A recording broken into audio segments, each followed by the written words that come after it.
All right, good morning, everybody. Hey, John, how you doing? Hope everyone can hear me okay. It looks like I'm broadcasting here. I never can be 100% sure till somebody tells me.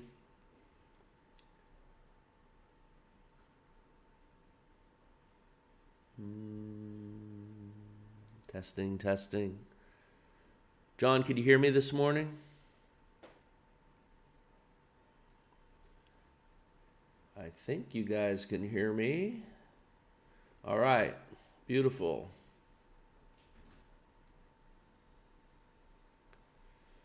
Good morning to you, Miles. All right, well, we're a small group, I guess, this morning.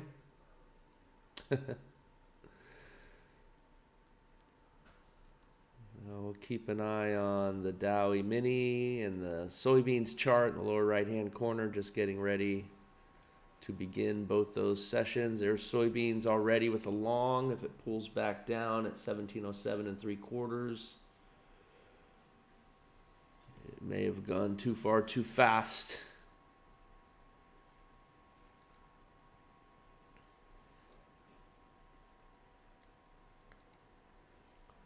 Yeah.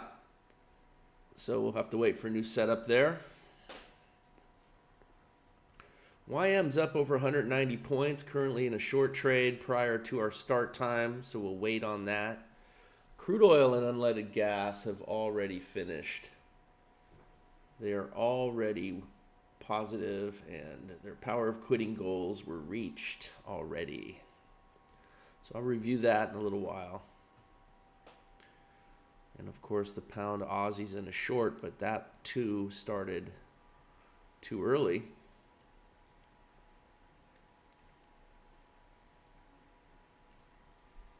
Nothing to do but wait.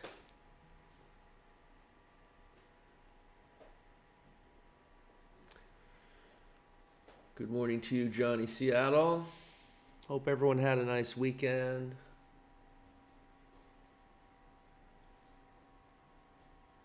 Happy to see my team, the Warriors, taking back, at least evening up the score. Anyone watching the basketball finals? Two amazing games. All right, there's a short on the YM, heads up. 33.076, 33.074, right in there. Got short.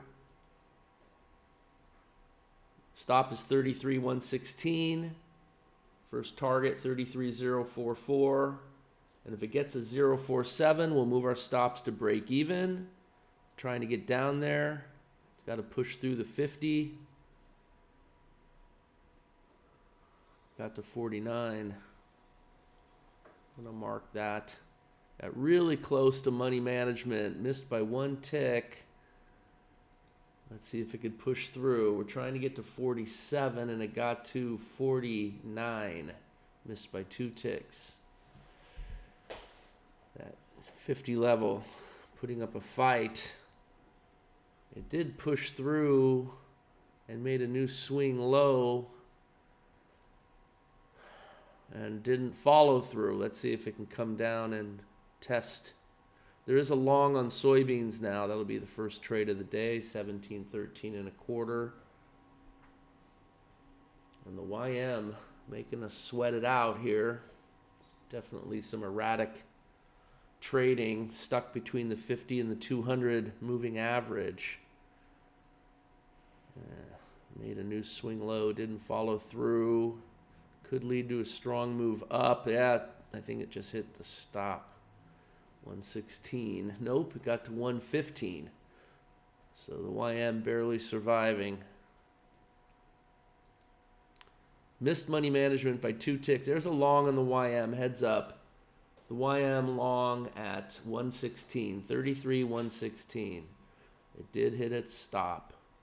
And now the new stop is 0.79, and it's targeting 33.145, 161, 177, and 193.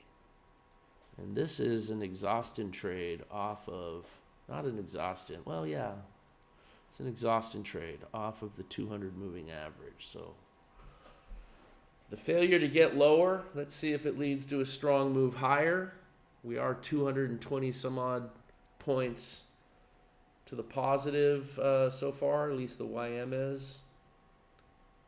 So it came down, broke support, found new support at the 50 level, couldn't follow through, missed hitting the money management break-even point by just 2 little ticks. And your V reversal, this is looking like this could be a bullish pattern here. The failure to get lower and follow through could lead to a strong move higher. That's what we're looking for here. And that's the new trade. The first trade obviously was a losing trade. 40 points. This is trying to get 29 points to target 1, 45 points to target 2. It's kind of a ugly looking pattern here to start the morning. And this could come down. And yeah, we're getting chopped up here. The stop and reverse is at 84.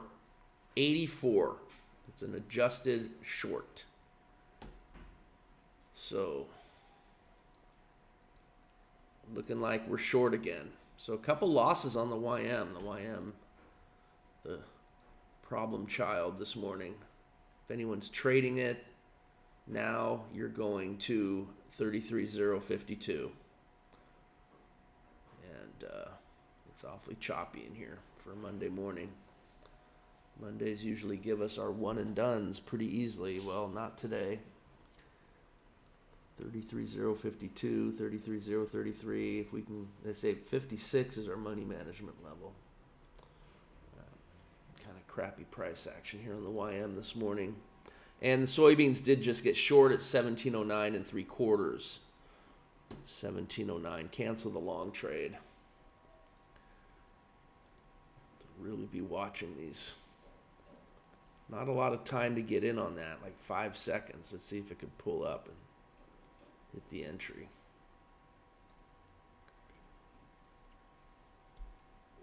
Good morning to you, Pamela. So soybeans just went too far, too fast again. Let me know if you were able to grab that. That seems like it went too fast to me. 5 seconds, usually too fast. So still waiting on a trade on soybeans. So now we have the Dow Mini again coming down, trying to test these swing lows. Really ugly pattern here to start, but now that it failed to go up, let's see if it sets up a stronger move down, because it's going to have to definitely break through. And we're almost at our money management level again, this time held up at 60. We were held up at the 50 last time.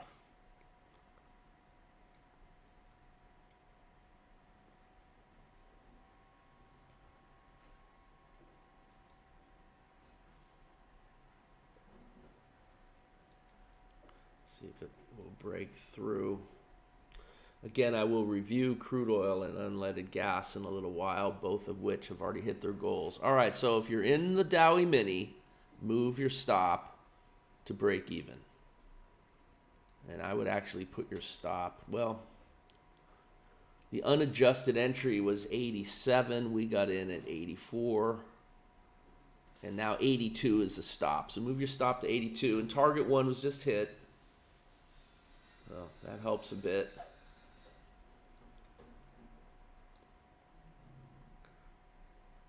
And the stop just moved down to 81. And soybeans with a nice winner, it's just, I think it just went too fast. That happens sometimes. I wanted to look at the Russell with that 377 tick chart. There's only so much the eyeballs can follow, and only so many words that can come out of a single mouth at one time before everything just sounds like a big sneeze. But we can go back and look right at 8:30. Here's the first trade of the morning at 8:32. Plenty of time to short. So the first trade of the morning was one and done. You could see it. Well, I think it hit target 2. Yeah, there it is. And this one gave you plenty of time to execute. So the Russell with the 377 and Counterpunch Trader, Counterpunch Express, one and done.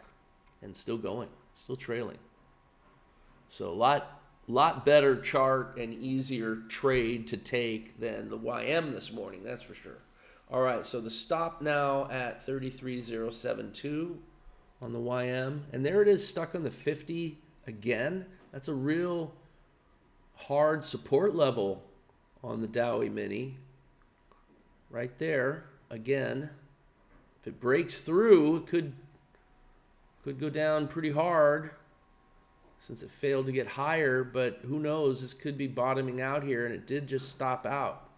So 33,071, and that was the third trade. So if anyone's trading this, you really have to decide if you're going to throw another trade out there. 3 trades, 2 losing trades, and a winner. And that's a tough long. And if you're going to take this, you want to adjust above that spike at 83. If you're going to go long, it's going to be 33,083.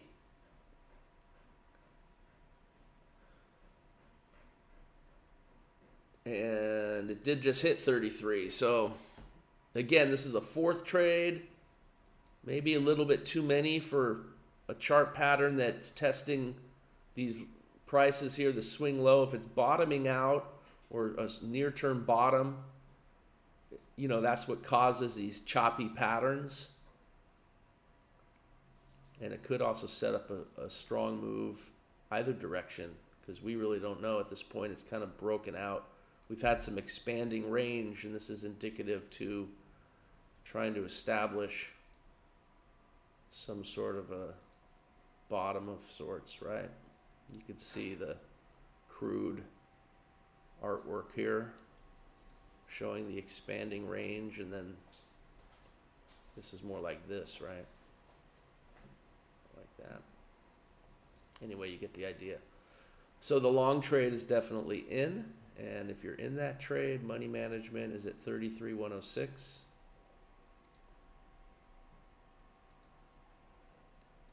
And it did just hit its money management, and it did just hit its target 1.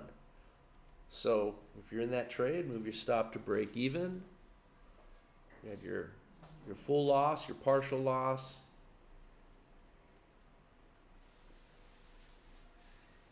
Yeah, it's almost a full loss, almost 2 full losses, probably is closer to 2 full losses.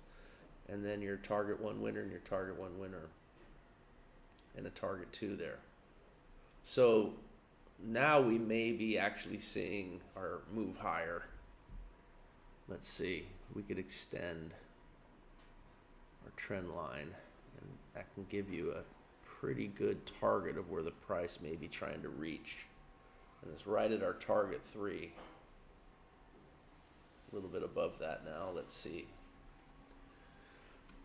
And the stop now moves to 109, and it did just hit target 3, and you could see the expanding range trend lines does give you some sort of a indication of when the price is going to try to reach. 124 now the stop, actually 128, 128 the stop, and a target 4 achieved. So after this mess, notice the 50 level. The 50 level created the floor for this move higher. All right, Johnny Seattle. See ya. See you later. Don Parker is Russell 377 tick better than with Renko. Better is a word I never like to use because it's so subjective. 377 tick is just a different feel altogether. And Renko on what? On Catapult, on Spotlight, on Counterpunch. All right, so the YM after those 2 winners, we're going to call it a session. But ultimately, the way to answer that question is to do your fast test first and see which one you can quit positive most of the time with minimal trading. And it's really easy to do. So choose your charts, go back 100 to 120 sessions and start counting winning and losing sessions. Take you a couple hours to compare a couple charts, I think. You could look at the Russell 377. We know that on the Counterpunch Trader, it's been a long-running plan. It used to be a staple in the trade room. We kind of moved away from it for a while. That was back when the Russell was $100 a point. Now it's $50 a point. It's a totally different market. It's completely changed. But the volume practically doubled when they cut it in half. Go figure. It's only 35,000 contracts. But the point being that a tick chart, there's some pros and cons, right? So with the tick chart, you get the tick counter. See if I can move this over. You get the tick counter. It counts how many ticks are left in the bar, and it counts up on a percentage, what percentage remains. And so like this, you can kind of anticipate when the bar is going to close. It helps you with placing trades and anticipating what to expect. It's based on pure buys order flow, right? How many orders are going in, basically. Not the quantity or size of the order. Just if it's a trade, it counts as a tick. It's the easiest way to explain it. And some bars are long, some bars are short. It's extremely dynamic as far as order flow goes, and it's dynamic in a way that gives you really accurate targets, and you could usually quit with a positive result with a strong trade plan. Target 2, one and done in this case, or 2 target 1 winners. You could look at other tick charts too. It doesn't have to be a 377. 377 being a fib number. Renko, on the other hand, is a range bar. So obviously there's endless types of range bars. You can do endless types of Renko bars. You can do custom, you can do normal. So it's going to go faster, might be harder to execute. It's just, and then what strategy are you going to use? Because Renko works well on the Russell, it works well on Counterpunch, works well on Catapult, of course. So the best thing to do would be to maybe choose a few different types of charts and fast test them and see for yourself. Usually 100 to 120 sessions are enough to give you a pretty good idea of how it's going to behave for you over time. And you know what your goal is. Your goal is to quit with a winning session a vast majority of the time and control your drawdowns with minimal and efficient trading. So I think all these charts can do that. Renko, tick. Then it's just a matter of style and what's easier for you to execute and practice and get really good at. So once you've done all that, then you could answer the question about better. And sometimes beauty's in the eye of the beholder, and one person might like tick better than Renko, and another person likes Renko, but if they add one additional thing, it helps them succeed at it. I know a guy that uses Renko, and he does really well. He has his own method, but he uses Counterpunch for targeting because it's accurate. So you can make it your own in a number of ways.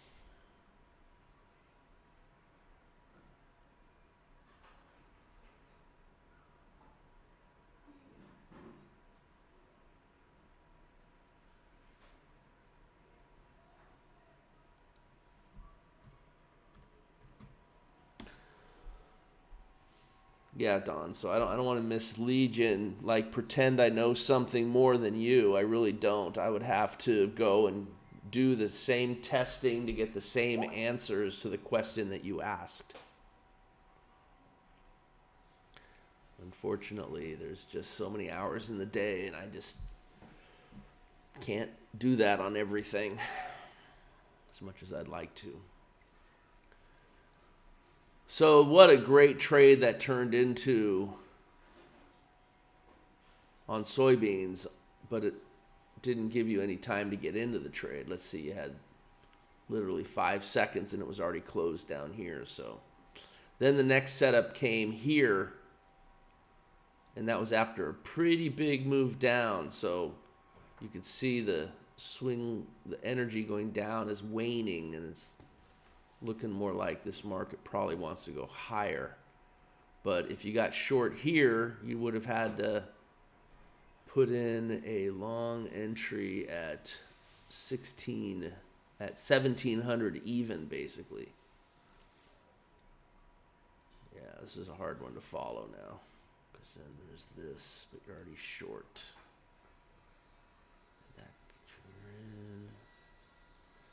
Yeah. Well, actually, you don't get long because of, I take that back. If you're using hybrid mode, you stay short. And the reason why is because the line is red. Hybrid mode, you don't stop and reverse unless the line turns blue and it's red. So this is legitimately would be the next trade if you're just following the sequence, considering the purple trade was too fast. So that's also maybe an argument just to not trade at all, because you get the big strong move and it already moved down, and subsequent short trades kind of hard to take. But if you're in that trade, I mean, look at the up down. It's still surviving. This trade's still surviving. It could break lower, but that would be the first trade that was executionable. And that's it, 97.5, and the stop's at 1702.25, targeting 1694.25. And now it is going down. Look at that.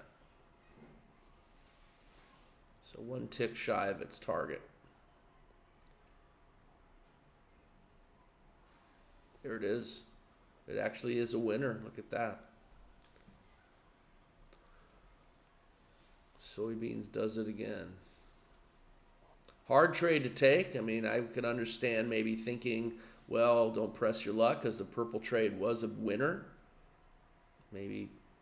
But the thing is, when a trade moves too fast, we can't take it. We usually just go for the next trade. And this strategy and plan does use add-on trades.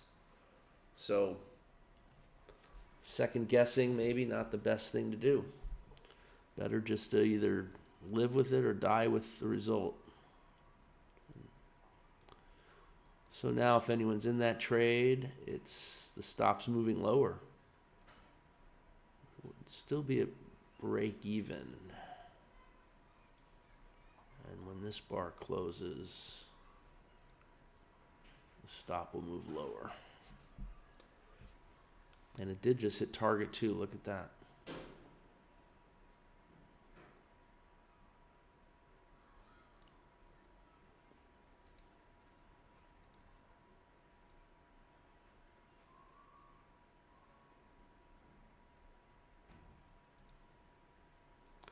Let me know if you have any questions on that.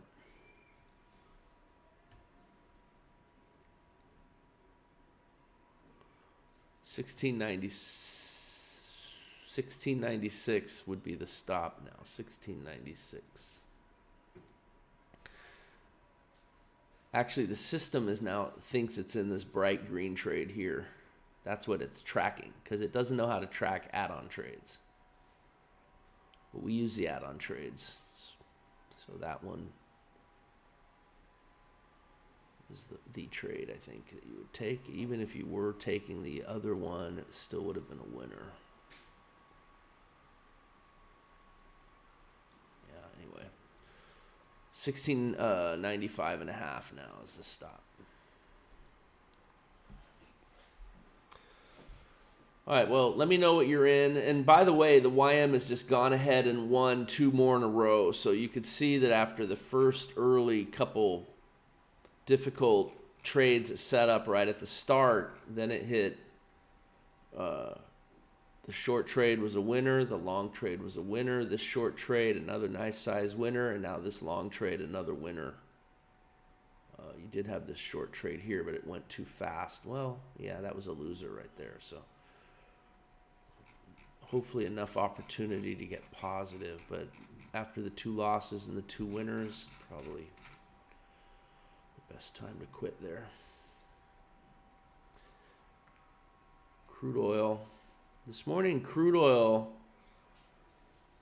it would have ran into trouble except for power of quitting, saving the trade plan. Here we are getting in sync right at 9 o'clock, but not a lot of time. 1 second after 9 and 2 seconds after 9, it's already too far.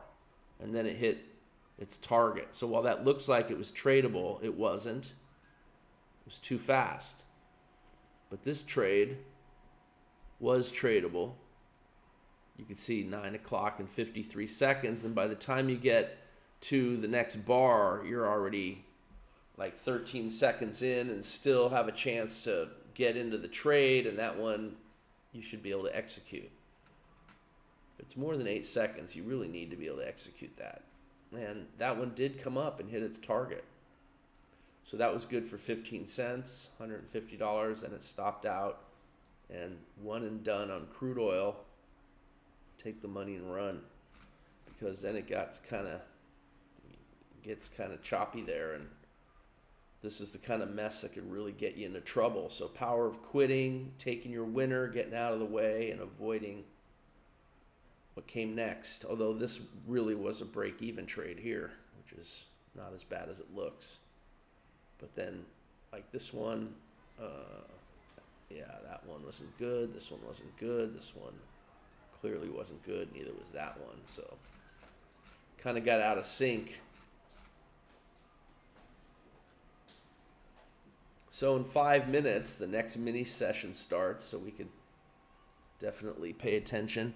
Unleaded gas was really good this morning. Lots of great movement. This is a really good market to trade if you learn how to do it. Lot of price action within just a few minutes of time. So starting right at 9 o'clock, I mean, right in here, getting in sync, you literally have 2 seconds, not enough time, unless you have your order placed before 9, which, it's not really what we do. So then that puts you here 13 seconds in, and it's already now there's a short trade. And that one you have plenty of time. Plenty of time to execute on this trade. And that's the one and done winner. All the way down to target 2. So you've got 57 ticks and 88 ticks. And unleaded gas gets it finished, gets it done. And just lots of really good moves in here, but don't let that seduce you. Let your trade plan do its thing, turn it off, walk away.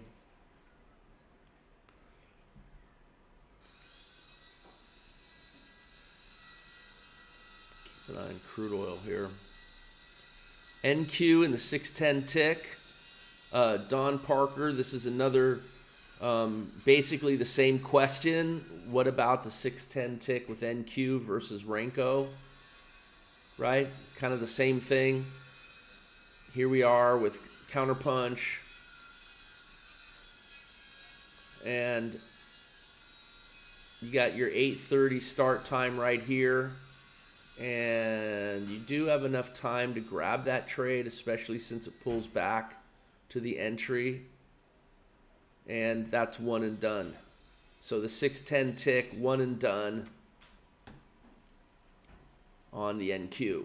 And I would say that's going to be a lot easier to execute than trying to grab Renko with all that fast, crazy, 8 bars printing before you can blink your eye type of action. So the 610 tick, and then it gives you a nice short trade and a nice long trade. If you're using standard mode, I have the trend mode indicator on here. That's a totally different way to use counterpunch, but I'm not sure which would be best. They both are just going to produce different trades. But you probably would not have grabbed this short trade if you were using trend mode.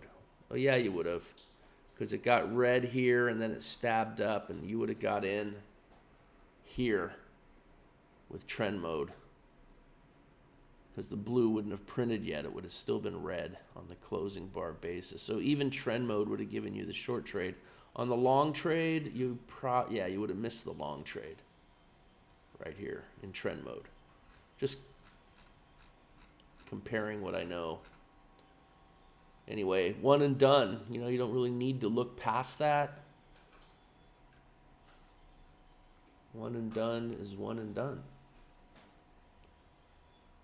Let me just remind you, if you're joining us, please hit the like button for me. Really appreciate it. And then also, any questions you have, we could look at some Renko as well, just to kind of compare, since Don asked about it. It would be good to just get a look and feel. I don't want to miss this crude oil session, but here is Catapult with a 1.5 point Renko and a 1.5 points and a half point offset. And we can look at that. I just don't want to miss our crude. Let's put crude here so we can keep an eye on it. Catch our mini session at 10 with Spotlight Master Suite, and then we could look and see. You saw how the 377 tick gave you a nice organized trade that you had plenty of time to execute on.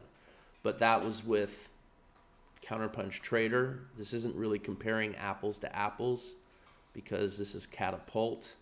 And Catapult does give you those beautiful trades that look like it's been flung from a catapult. And here's 830 right here. So if you're trading right at the open, and I think we often talk about waiting a few minutes with Catapult because the Renko could be so fast, but there's plenty of time. Like you're here and here and here, and you're literally 1.5 minutes in, and you're still enough time to take this trade. And so that one, remember the difference also, not only is this a range bar. Oh, by the way, crude just got long, 118.66. 118.66 right at the entry. The stop's at 118.44. It's targeting 118.80. Money management is at 118.78. You get there, you move your stop to break even. So the 10 a.m. mini session is what this is.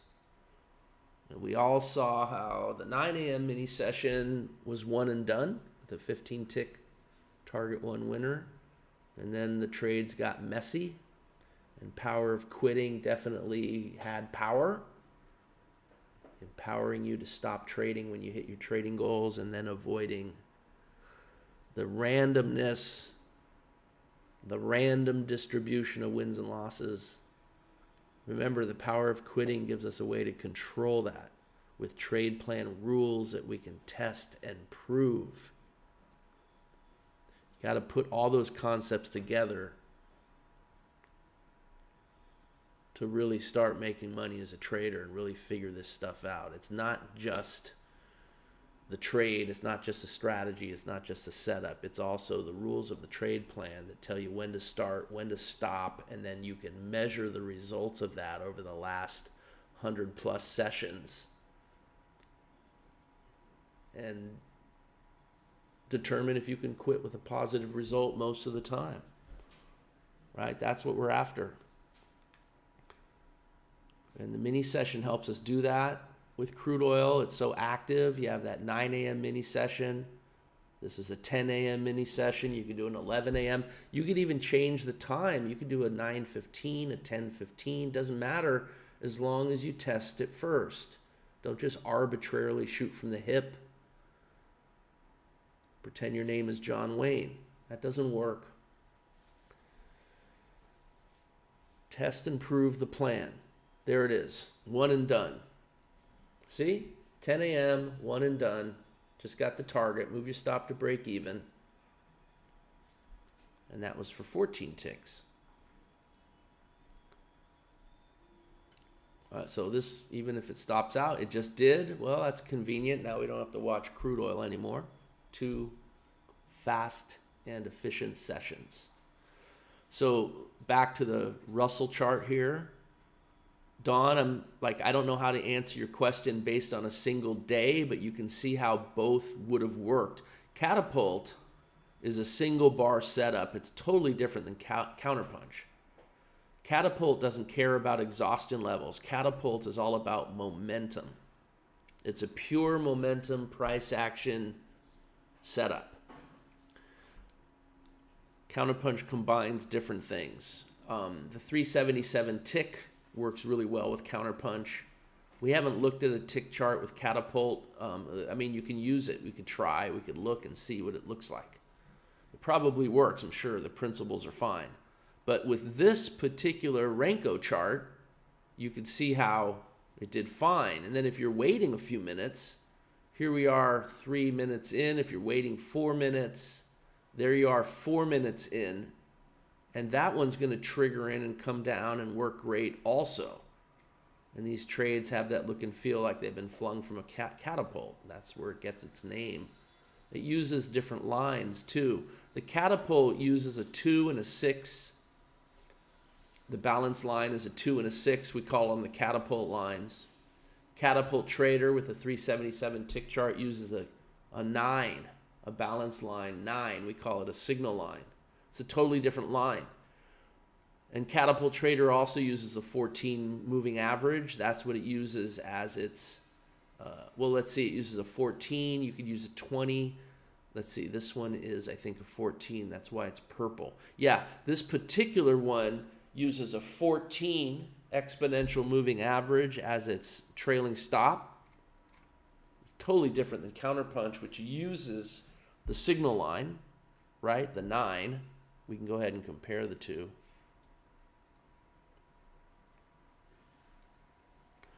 Of course, they're totally different strategies. You were asking me not about the different strategy, but about the different chart type.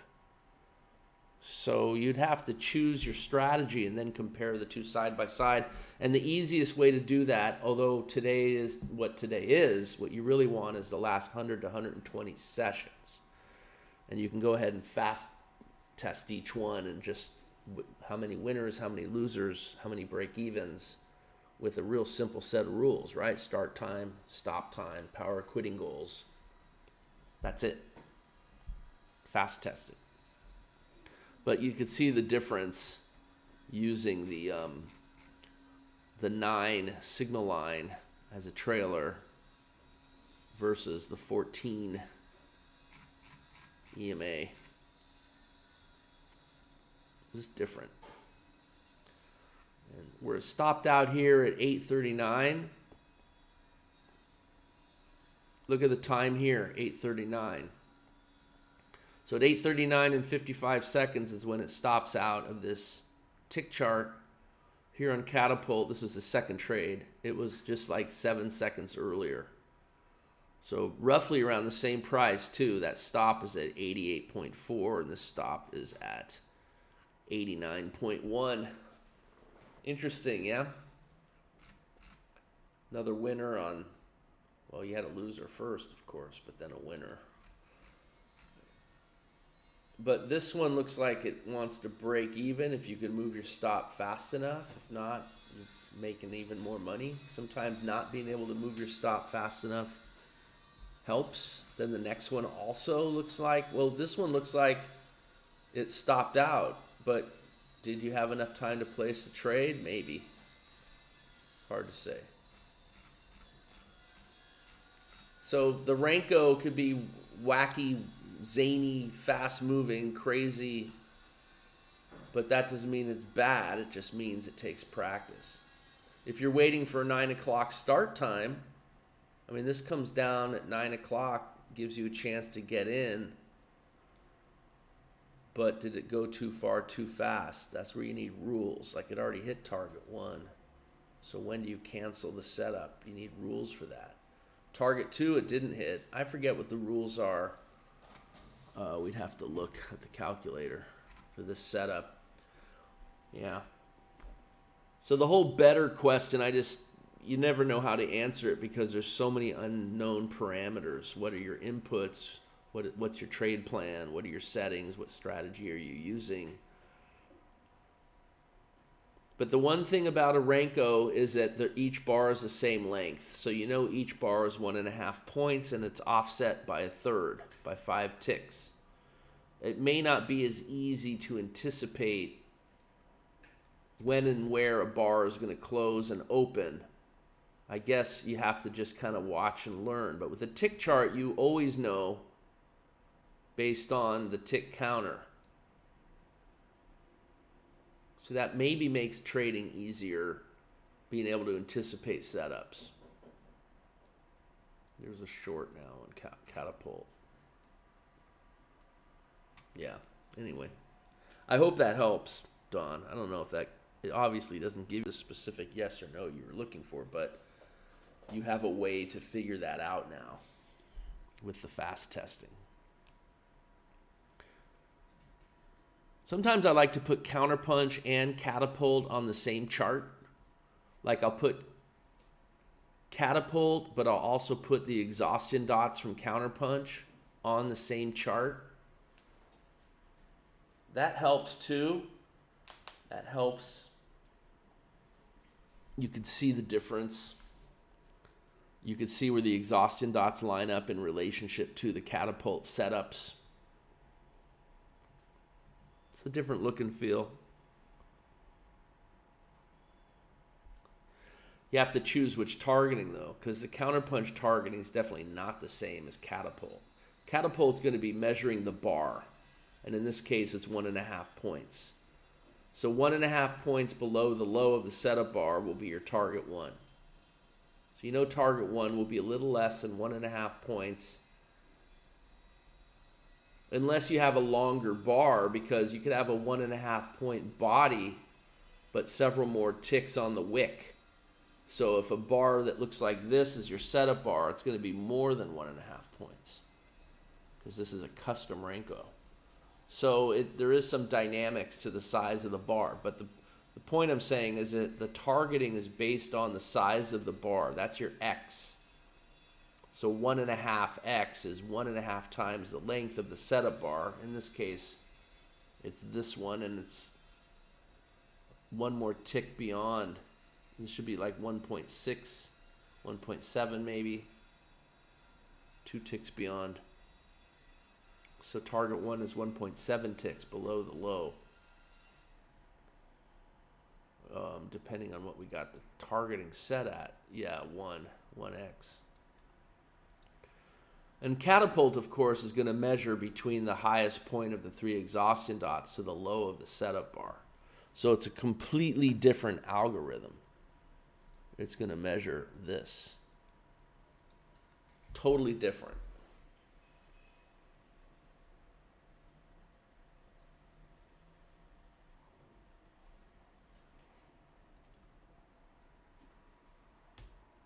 Both have their place. Both are good. You like pistachio. I like spumoni.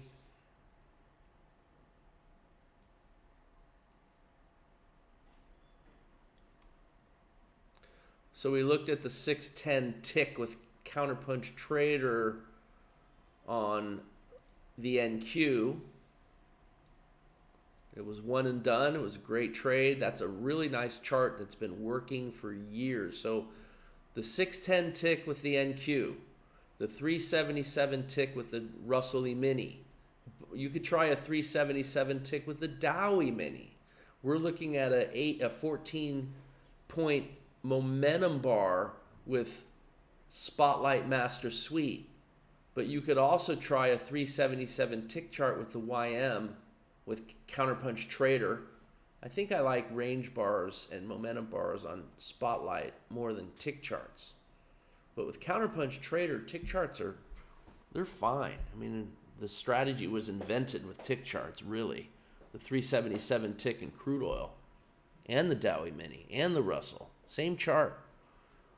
NQ 610 tick. The ES, try a 1597. Is it 1597? Let's see. It's 987 plus 610. Yeah, 1597 is your next tick chart. On the ES, you could use Counterpunch. But let's look at, let's see what I have here. Well, here's your custom Renko with catapult and the NQ. And this one, you do want to wait 4 minutes, right? We've often talked about that in here. So waiting. So here we are, 4 minutes in, and you don't really have enough time to grab the trade. You have just a few seconds. So then you have the next setup, and that's this one. This one you have, but it canceled, but it moved so fast. If you place this trade, you probably don't have time to cancel it. Because by the time it cancels, 2 seconds passes, and then it triggers in. So really, you have to kind of count that trade because you wouldn't have had time to cancel it. Right? That's the problem. You got to try to think through these Renko setups. And you had time to get into it, and then it definitely works. I mean, the system counting this next trade here, and you had plenty of time for that one too. But in reality, you probably in this one had no time to cancel it. So this one would be canceled and replaced by a couple ticks lower. So regardless of which one, you could see that that was a big winner. Right? And this one I think uses different, yeah, this one uses slightly different targeting. It uses bigger targets, 1.5, 2.5, 3.5, 4.5. And it has a different set of parameters than the Russell, the one we saw in the Russell. So, you know, the 610 tick was one and done. And the catapult with custom Renko, also one and done. And by the way, this was the micro NQ. We were looking at the full NQ with the 610 tick and counterpunch. So there's a slight difference there also. But, you know, again, it's a matter of flavor. It's a matter of preference. Both strategies are really good. It's just a question of what you can execute, what you're comfortable with, what you like trading. What, you know, who doesn't want to trade like that? I don't care what chart it is. Of course, this, you know, a couple losers in here if you could execute on them. This one went too fast, I'm sure. Most likely. Hard to say, maybe not. This one you probably could have got in, would have been a loser, but then a nice big winner. Yeah, trade plans really mean, trade plans are everything. Trade plans tell you when to start, when to stop, and what your goals are so that you can test and prove that you can make money with it. It also gives you a structure that you could practice and get your 25 in a row. So when you look at just trades random, look at this one, look at that one, doesn't help you that much because it's just a one-off example. The thing that's going to help you are trade plans that you could prove, that tell you when to start, when to stop, what your goals are. And like this, you can prove that if you just trade the plan, you'll make money.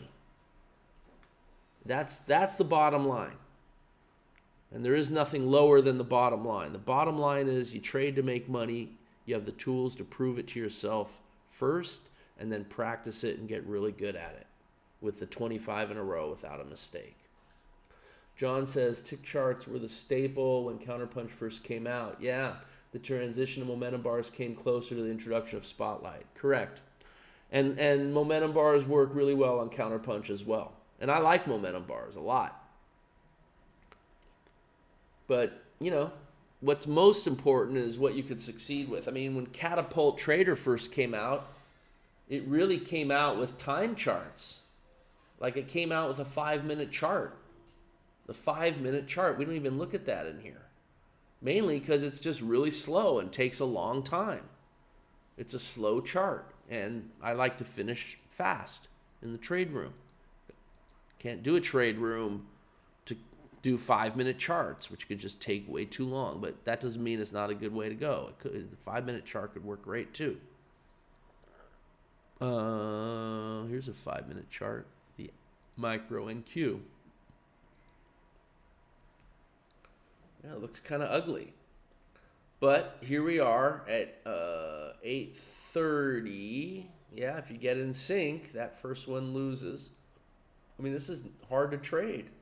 5-minute charts give you this kind of price action sometimes, and you have a lot of up and down movement that the tick chart and the Renko charts, momentum bars, they're giving you setups inside of these long bars.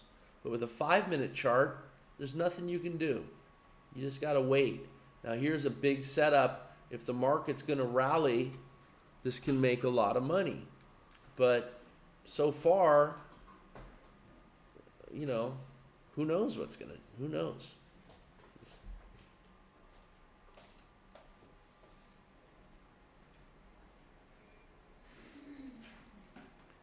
And then if we take this, let me just look at these inputs may not be right. Okay, yeah, well, yeah, this has the bigger entry and offset and the smaller targets. This might not be the right trade plan. Looks like it was just kind of copy and pasted from a Renko chart.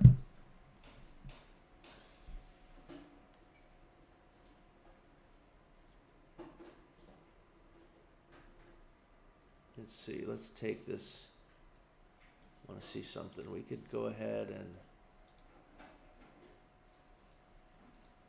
get a couple different ones.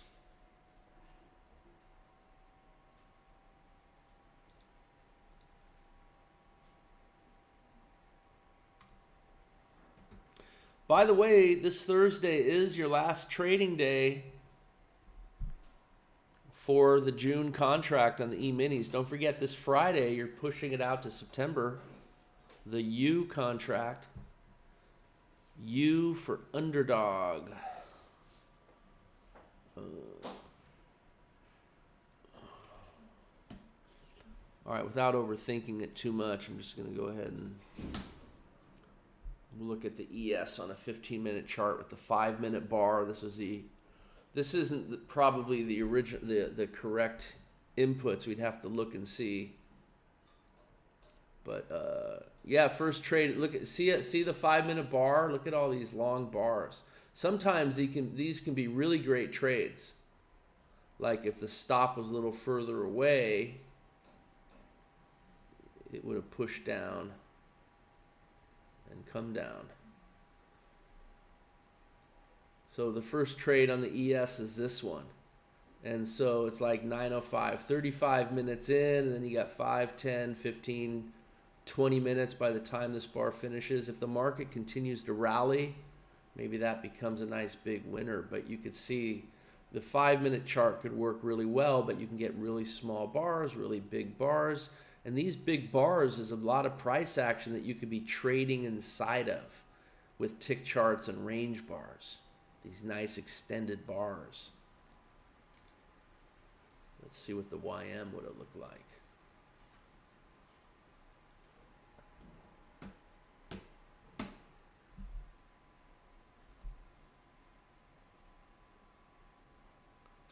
Well, the YM, same thing, but because we had let's see, why did it stop out? Oh, this looks like a big winner actually, but the calculator doesn't know what happened first. See, the thing is with the 5-minute bar, it could hit the entry and the stop at the same time. But it opened here and then closed down, and the odds are, if we were to look at a 1-minute or a 30-second bar, we could determine what happened first. But usually a bar like this implies that first it hit the stop, and then it came down and hit the entry, and then it would have come all the way down for a big winner. You see? So you have to drill down and really investigate if you're testing. But the strategy is dumb because it doesn't know any better. All it sees is that it hit the entry and the stop at the same time. And so it assumes it was a loser. It doesn't mean it was. You have to definitely look at a faster chart. And the way you do it is really easy. You put lines to mark the stop and the entry. And then you copy the chart and paste the chart and look at a 30-second chart or a 15-second chart. And you just zero in right here. and you could see what happened first. If the stop got hit first and then the entry, you'd see it go lower and you'd know it was a winning trade. If it hit the entry but then went up and hit the stop again and then went down, and that could all happen inside a 1 5-minute bar, but on a 30-second or 15-second you'd see all the bars doing that, then you would know that was a losing trade, you see? So that's the other issue, is when you have a 5-minute bar and it can hit the stop and the entry at the same time. By the way, tick charts can do that too sometimes. Sometimes you have to slow down, drill down, and make sure that it was a winner or a loser so that you can get an accurate test result.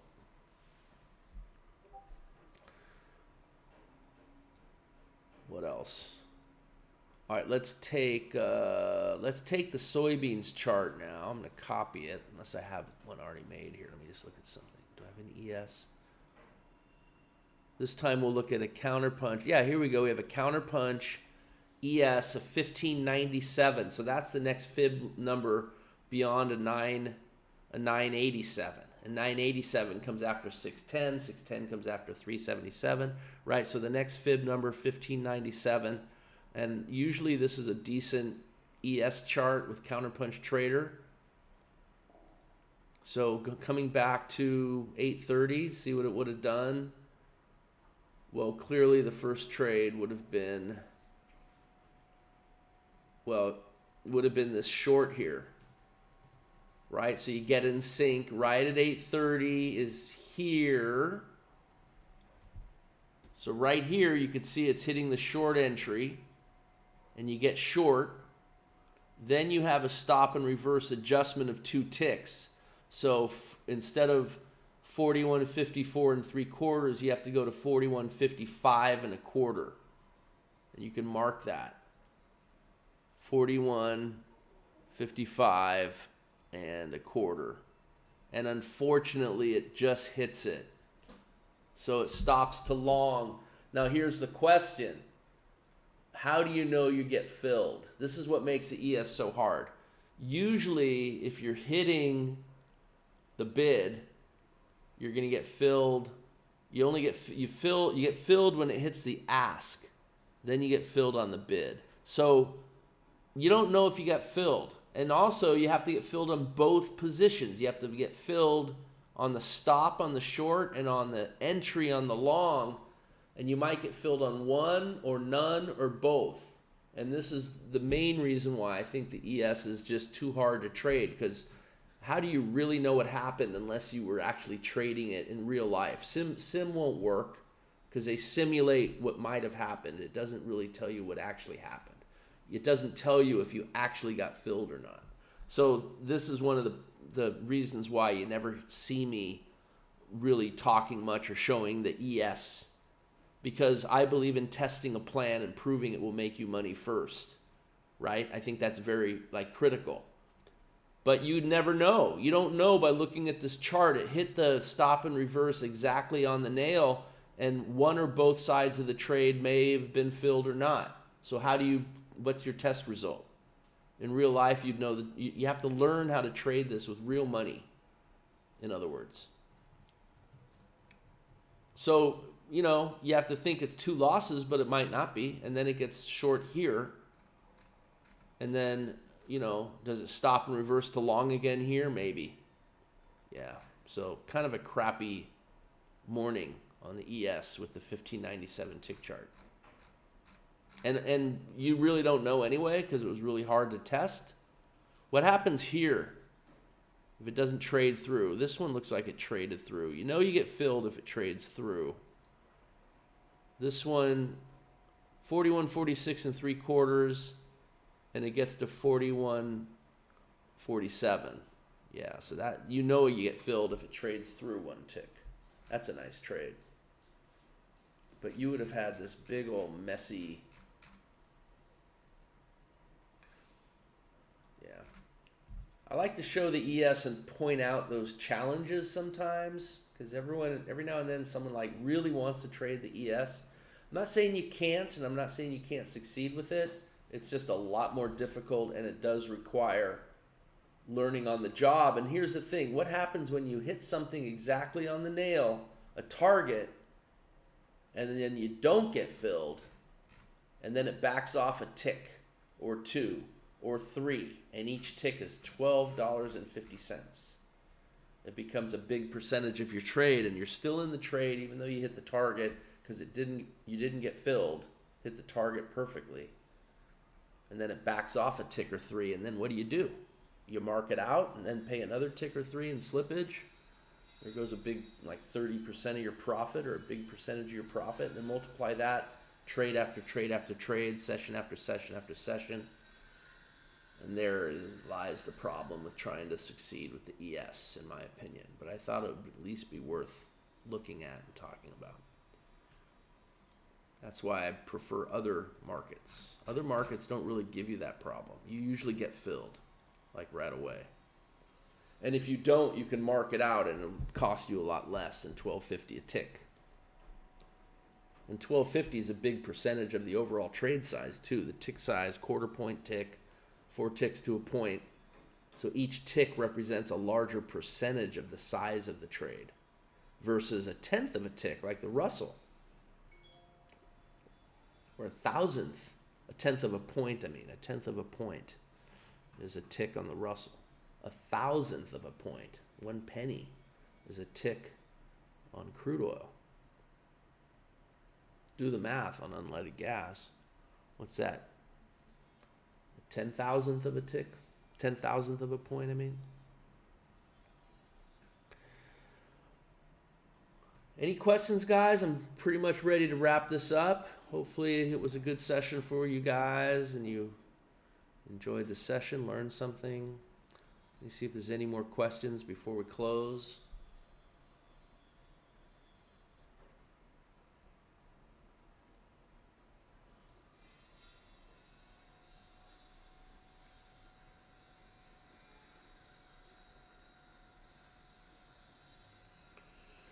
All right, then. I hope everyone has a great day. John will be with you guys tomorrow. I'll be back on Wednesday. John again on Thursday. Everyone have a wonderful rest of your day, and I'll see you next time.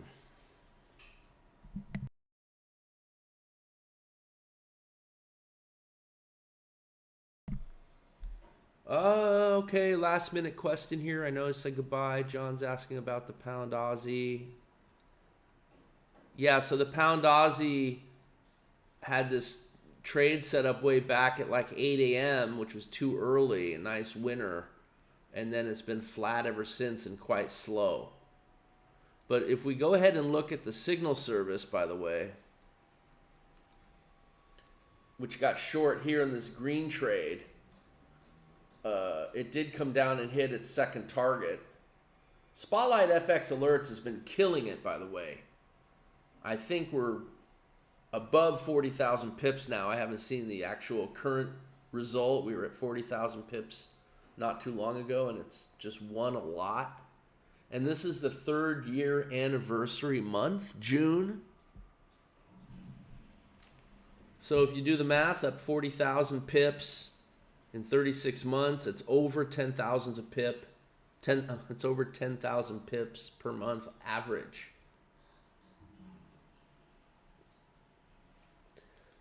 So this is a way, if you're not on the strategy or the alert service, you can always trade this on your own with Counterpunch Trader, but you may want to do the alert service. Those trades come in over Discord. It's averaging over 10,000 pips a month. It only takes a few minutes a day or less. In my opinion, it's the best way to trade Forex.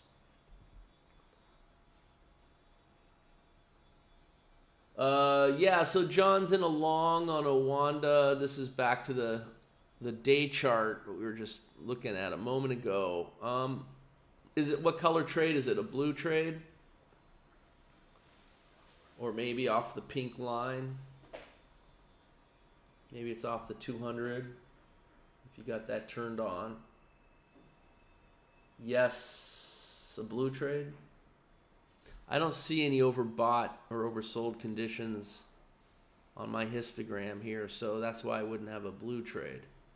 If it's off the pink line, off the 200 moving average, That would be 7362. All right, blue trade. Yeah. 73. I'm just looking at this 736. Yeah, so if the 200 moving average trade was turned on, which I don't think it is on this plan, but you could, if you were to turn it on, I think that would be a setup. That would be this one. I think that's a setup. Let's see. Yeah. So that would have been a setup using that the exhaust in proximity to the 200 moving average. Yeah, so your data is obviously a little different, and they're, Forex being decentralized. That's the way that works. So you got long, and I don't have a setup at all. Anyway. All right, then. Good luck with that, John. And again, I'll say goodbye to everyone. See you next time.